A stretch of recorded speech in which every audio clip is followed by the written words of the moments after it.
Hallo und herzlich willkommen zu einer neuen Ausgabe unserer How-To-Videos.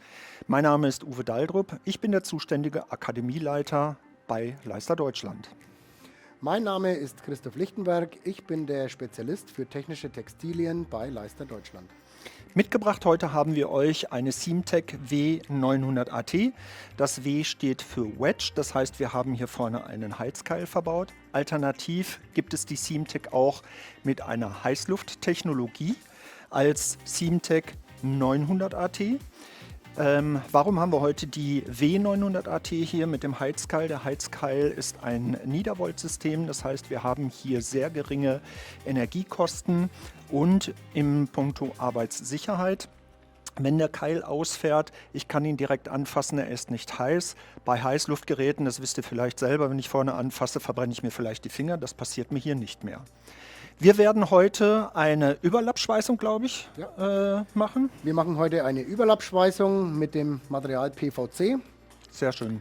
Was haben wir für einen Heizkeil verbaut? 25 mm ist es, glaube ich, Genau, oder? wir haben den 25 mm Heizkeil verbaut und passend dazu natürlich auch die 25 mm Rollen. Wie das funktioniert, das zeigt euch jetzt unser Christoph. Ja, Christoph, ich sehe, du hast dir schon einen Hocker geholt. Das heißt, wir wollen euch jetzt, wie versprochen, einmal an der Seamtech das Überlappschweißen kurz demonstrieren. Christoph, was ist denn notwendig, um das Material überhaupt hier in die Seamtech einzuspannen?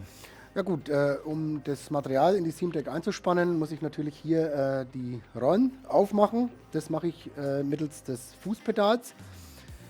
Hier kann ich die Rollen aufmachen. Kann ich das Material hier einführen.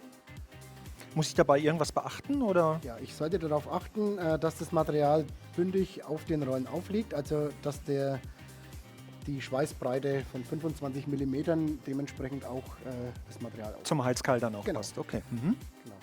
Wir haben ja hier den 25 mm Heizkeil verbaut bzw. eingebaut und haben somit eine 25 mm Schweißnaht, Ja. und da muss auch das Material dementsprechend bündig an den Rollen anliegen. Gut. Wenn ich einen anderen Heizkeil drauf mache, muss ich irgendwas beachten? Ja, natürlich, dann muss ich das neu einjustieren, neu einstellen und muss natürlich auch dementsprechend einstellen, dass ich jetzt beispielsweise einen 30 mm oder 8 mm Keil drin habe. Okay, und ich muss dann wahrscheinlich die Rollen auch austauschen. Genau. Okay.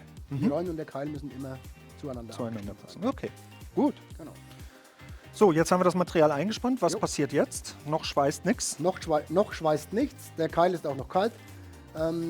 Wenn ich jetzt hier auch mittels Fußpedal kann ich den Keil einfahren lassen und den Prozess dementsprechend starten.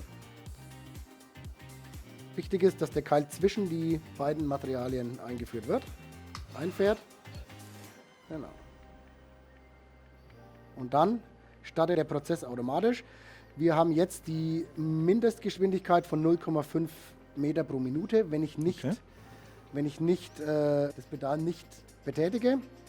Und jetzt kann ich hier stufenlos die Geschwindigkeit einstellen bzw. beeinflussen.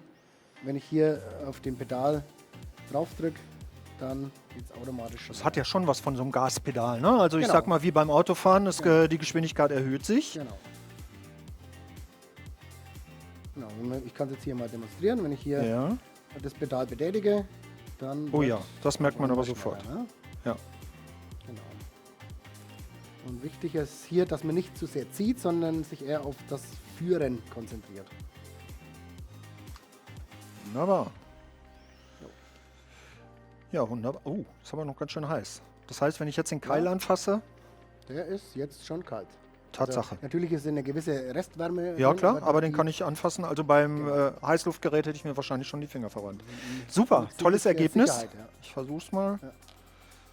Genau, durch die Niederwald. Also man sieht ja schon, dass das, fest miteinander verschweißt ist. genau, also wenn man sich das mal anguckt, ne, also das ist sehr gut miteinander verschweißt.